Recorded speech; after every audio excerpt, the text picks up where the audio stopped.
Несмотря на то, что сегодня их профессиональный праздник, ребята из дежурной бригады пожарной части номер 3 не позволяют себе расслабиться ни на минуту. И вот по пожарной тревоге спустя 40 секунд полностью экипированные пожарные выезжают на очередной вызов.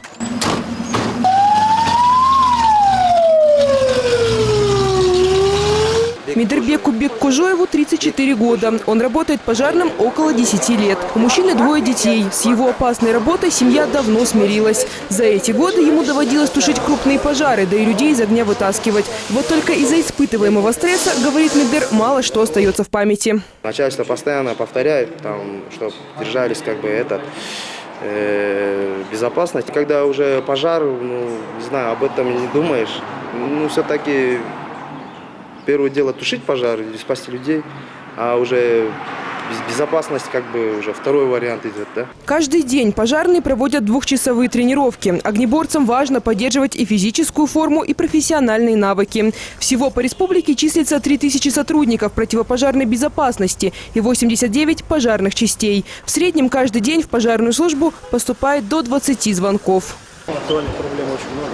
Это нехватка новой современной техники, нехватка боевой одежды, нехватка средств защиты, нехватка генобразователя.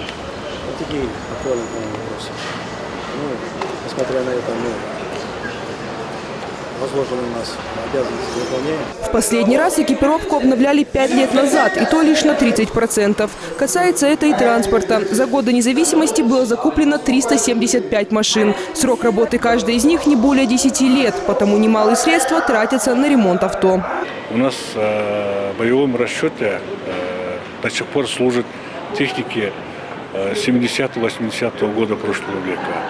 Иногда случается так, что они ломаются по дороге и не доезжают до места вызова. В скором времени мы будем закупать большое количество пожарной техники и оснащения к ним.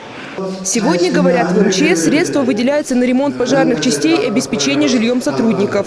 К 90-летию службы провели и ряд торжественных мероприятий, а также открыли новый памятник пожарному. Екатерина Ступкина, Владимир Кулбалдиев, МТС.